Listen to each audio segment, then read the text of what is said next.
بسم اللہ الرحمن الرحیم۔ کسی یونیورسٹی کا ایک نوجوان طالب علم ایک دن اپنے پروفیسر کے ساتھ چہل قدمی کر رہا تھا۔ پروفیسر اپنی مشفقانہ طبیعت کی وجہ سے تمام طالب علموں میں بہت مقبول تھے۔ چہل قدمی کرتے ہوئے اچانک ان کی نظر ایک بہت خستہ حال پرانے جوتوں کی جوڑی پر پڑی جو پاس ہی کھیت میں کام کرتے ہوئے غریب کسان کی لگتی تھی۔ طالب علم پروفیسر سے کہنے لگا، ایسا کرتے ہیں کہ اس کسان کے ساتھ کچھ دل لگی کرتے ہیں اور اس کے جوتے چھپا دیتے ہیں اور خود بھی ان جھاڑیوں کے پیچھے چھپ جاتے ہیں اور پھر دیکھتے ہیں کہ جوتے نہ ملنے پر کسان کیا کرتا ہے۔ پروفیسر نے جواب دیا، ہمیں خود کو محظوظ کرنے کے لیے کبھی بھی کسی غریب کے ساتھ مذاق نہیں کرنا چاہیے۔ تم ایک امیر لڑکے ہو اور اس غریب کی وساطت سے تم ایک ایسا طریقے سے محظوظ ہو سکتے ہو۔ ایسا کرو، تم ان جوتوں کی جوڑی میں پیسوں کا ایک ایک سکہ ڈال دو اور پھر ہم چھپ جاتے ہیں اور پھر دیکھتے ہیں کہ یہ سکے ملنے پر کسان کا کیا رد عمل ہوتا ہے۔ لڑکے نے ایسا ہی کیا اور پھر دونوں نزدیک ہی چھپ گئے۔ غریب کسان اپنا کام ختم کر کے اس جگہ لوٹا جہاں اس کا کوٹ اور جوتے پڑے ہوئے تھے۔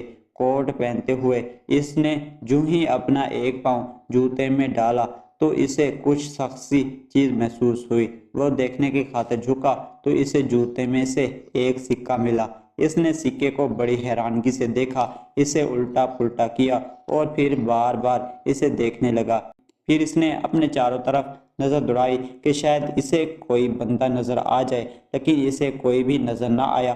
اور پھر ششہ و پنج کی ادھڑ بن میں اس نے وہ سکہ کوٹ کی جیب میں ڈال لیا، لیکن اس وقت اس کی حیرت کی انتہا نہ رہی اور اسے ایک جھٹکا سا لگا جب دوسرا پاؤں پہنتے وقت اسے دوسرا سکہ ملا۔ اس کے ساتھ ہی افور و جذبات سے اس کی آنکھیں اشکور سے لبریز ہو گئی۔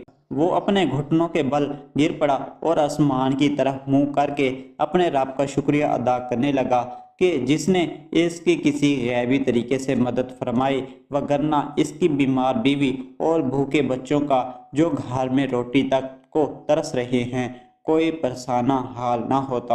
طالب علم پر اس کا بہت گہرا اثر ہوا اور اس کی آنکھوں میں سے آنسو آ گئے۔ تب اچانک پروفیسر بول پڑے اور لڑکے سے پوچھنے لگے، کیا تم اب زیادہ خوشی محسوس کر رہے ہو یا اس طرح کرتے جو تم کرنے جا رہے تھے؟ لڑکے نے جواب دیا، آج آپ نے مجھے ایسا سبق سکھایا ہے جسے میں باقی کی ساری زندگی نہیں بھولوں گا، اور آج مجھے ان الفاظ کی حقیقت کا بھی صحیح ادراک ہوا ہے جو پہلے کبھی ٹھیک طرح سے سمجھ نہ سکے، کہ دینے والا ہاتھ لینے والے سے ہمیشہ بہتر ہوتا ہے۔ اگر آپ بھی زندگی میں حقیقی خوشی حاصل کرنا چاہتے ہیں تو دوسروں کی مدد کیجیے۔